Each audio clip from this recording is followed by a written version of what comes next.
On February 3, 1959, the Big Bopper, Ritchie Valens, and Buddy Holly boarded a plane on a cold, dark, snowy Iowa night. The plane was chartered by Buddy Holly, and the owner of the charter service watched the plane ascend into the sky. Then he saw the taillights of the plane start to go lower. He didn't think anything about it until the next day, when his pilot hadn't reported in. 6 miles away from the airport, the wreckage of the plane was found. There were no survivors. 3 musicians, on the cusp of greatness, lay on the frozen ground of a field.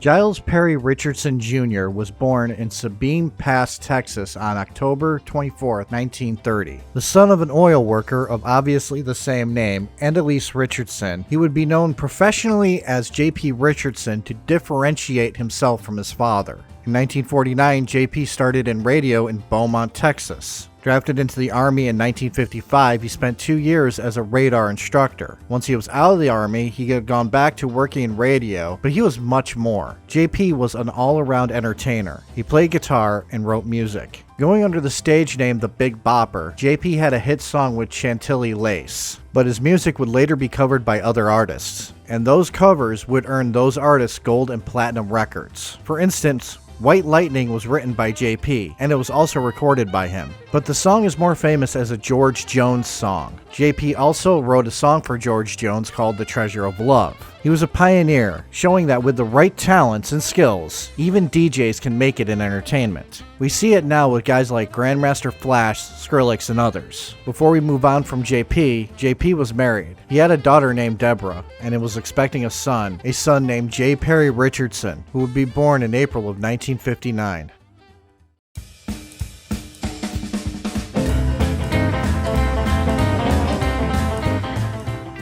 Odds are you know who Ritchie Valens is, and odds are you've heard at least one song by him, that song being La Bamba. He was the pioneer of Chicano rock. Ritchie was born on May 13, 1941. Born Richard Stephen Valenzuela in Los Angeles. He was brought up in a household that celebrated his Mexican heritage, something he was really proud of. He also enjoyed R&B and the blues. As a child, he took up the guitar, and as a teen, he would take his guitar to school with him and serenade his fellow students, which the students would refer to him as the Little Richard of San Fernando, which honestly is a cool nickname. This also got him the attention from a record producer. Signed to Delphi Records in 1958, he would end up having to drop out of high school in order to perform. He shortened his name to Ritchie because there was too many Richards in the music industry at the time. At the time as well, he was in a relationship with a woman named Donna Ludwig, a high school sweetheart of his. But her parents didn't approve of their daughter dating a Latino man. Jumping back a bit for something that is important, Ritchie was afraid of flying. The reason was in 1957 there was a mid-air collision between a passenger plane and an Air Force plane. The crash happened right outside his school. Seeing the wreckage and the injured and deceased had an impact on Ritchie.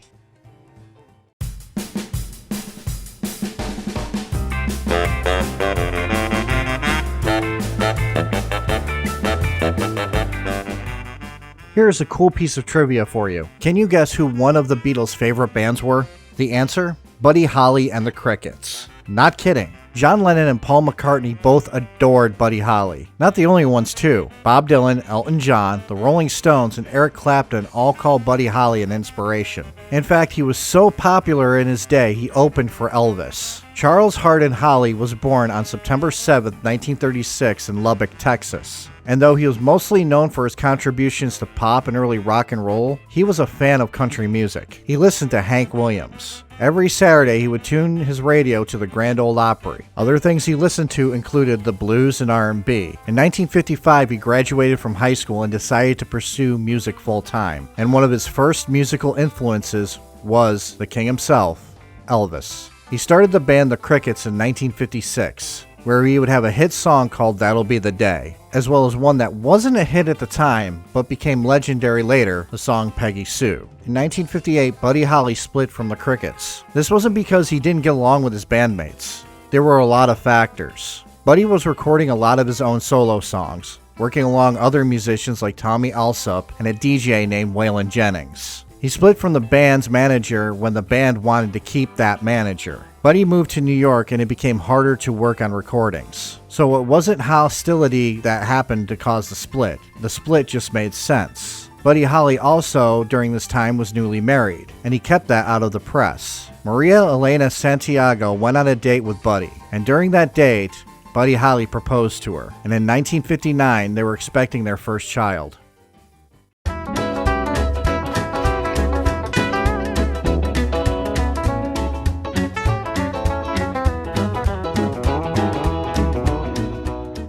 Touring the country can be rewarding, seeing new places, entertaining people, but tours should be managed with a little bit of logic. The Winter Dance Party Tour was not booked with logic. For one, look at the name, Winter Dance Party. Not every place where it snows has the same types of winter. So this tour was in Iowa, Minnesota, Missouri, and Wisconsin, places that have some of the coldest winters. And this tour was poorly booked as well. There were times the tour had to backtrack to get to the next venue. And this was before freeways and interstate highways. So they had to travel state highways and routes, which made the trip extra long. And of course, the buses. The buses the three traveled in, plus the band accompanying them, and the opening act were old school buses that were not even fit to carry children. There was no heating. They kept breaking down because of the cold. At one point, the drummer got such severe frostbite in his feet that the last couple of shows, drums were played by Buddy Holly, Big Bopper, and Ritchie Valens for each other. So if Ritchie was playing, Buddy might be on drums, that sort of thing. This was the tour from hell. As one person would later put it, it was like throwing darts at a map. But Buddy joined because he needed the money. Ritchie was new in the business, and the Big Bopper, I don't know his reasons. But all three were headliners on this tour, and they were supposed to have a day off on February 2nd, 1959. But the tour management let them know that they had a gig the night of February 2nd in Clear Lake, Iowa at the Surf Ballroom, which meant that they would have to drive from Green Bay, Wisconsin, where they had a show on February 1st, to Clear Lake in Iowa, where they already were on January 30th when they played Fort Dodge. Then they had to make it to Moorhead, Minnesota on February 3rd. It was no wonder why Buddy Holly chartered a flight out of Mason City, Iowa via Dwyer Flying Service. He really wanted a good night's sleep and clean clothes. And who can blame him? This whole tour was a bad idea from the start.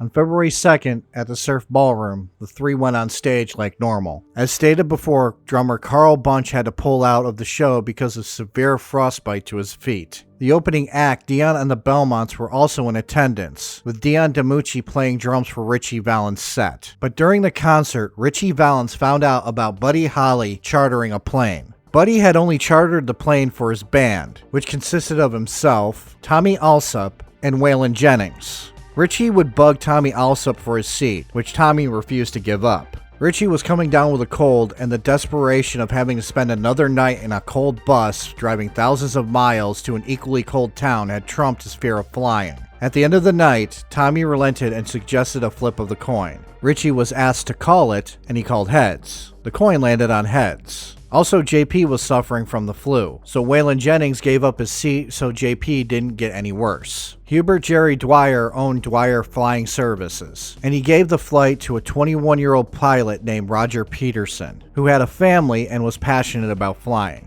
With the three stars ready to depart at 12:55 a.m. on February 3rd, Waylon and Buddy shared a farewell, not knowing it was going to be their last. Buddy told Waylon, "Well, I hope your old bus freezes up," as a friendly jest, as the two were really close friends. Waylon, not deterred, answered with something that he admitted later haunted him and made him go to a dark place. "Well, I hope your old plane crashes," is what Waylon said to Buddy.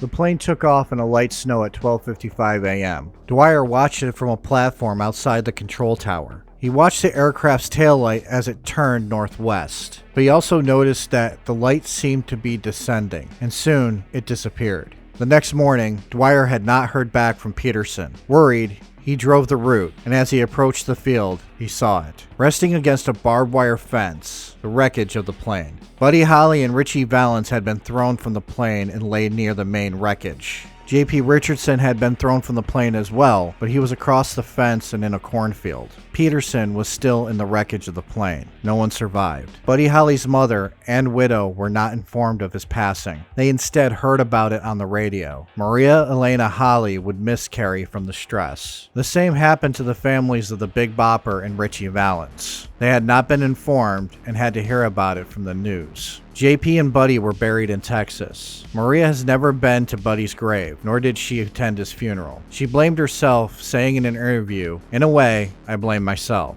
I was not feeling well when he left. I was 2 weeks pregnant, and I wanted Buddy to stay with me, but he had scheduled that tour. It was the only time I wasn't with him. And I blame myself because I know that if only I had gone along, Buddy would never have gotten onto that plane." But Maria went on to advocate for the families of celebrities to be notified of their deaths before the press got wind of it. In fact, soon after this tragedy, news agencies were prohibited from sharing news until the next of kin was notified.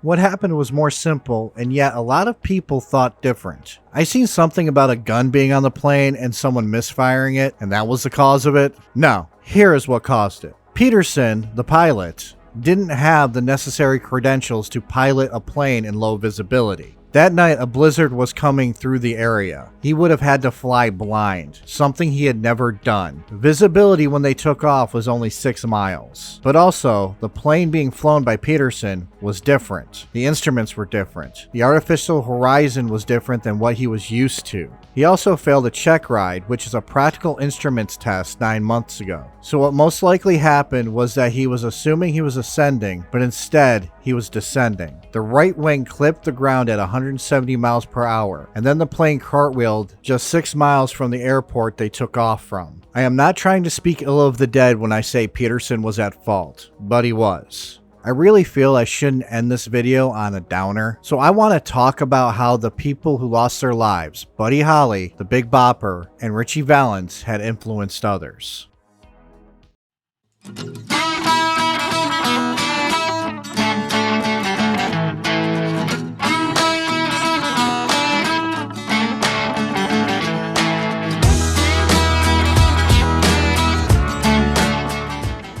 I don't know much about Tommy Alsop other than he was a guitarist and worked with a lot of big names, so I want to talk about the one I do know, Waylon Jennings, who I'm a huge fan of. Waylon was a DJ before he made it in music. Buddy Holly got his foot in the door by making him a member of his band, and the two had a strong friendship. And for years, the last thing he said to Buddy haunted him, to the point that he even admitted he convinced himself that he caused the plane crash. He tried to move on in music, but in the 60s, though he was good friends with Johnny Cash, his music went unnoticed, until he decided to be himself instead of what others wanted him to be. Waylon was always an outlaw, always a rebel. Along with Johnny Cash, Chris Christopherson, and Willie Nelson, he launched the outlaw country sound. He even wrote a song about Buddy Holly called Old Friend, which I'm going to read some of the lyrics because I suck at singing. People talk about you after all this time. You were many things to many people, but you were a friend of mine. I've been thinking about how long you've been gone and the things you've never seen. But old friend, I sure have missed you, but you ain't missed a thing.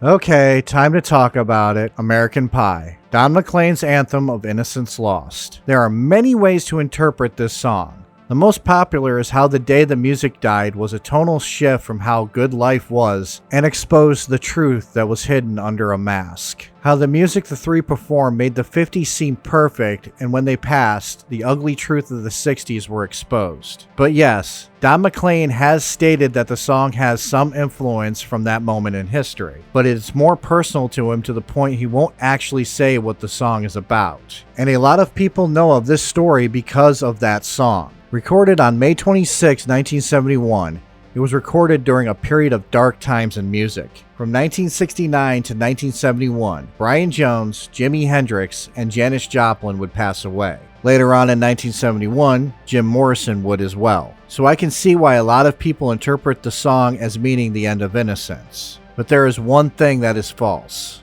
That thing that's false is the day the music died. Because the music didn't die. It lived on.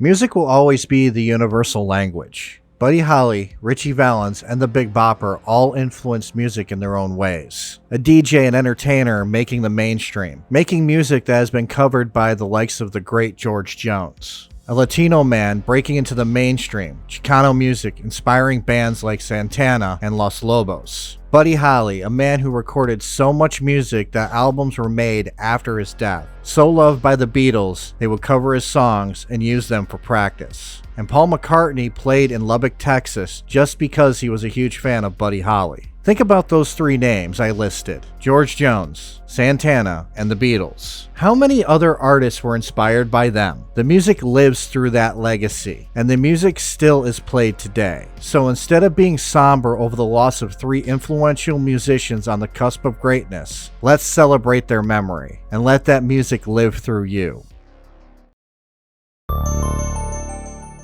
Next week, a battle that inspired a Sabaton song. World War I. Russians trying to hold a fortress and are gassed by Germans. And the counterattack that terrified the German army. The attack of the dead men. Till then,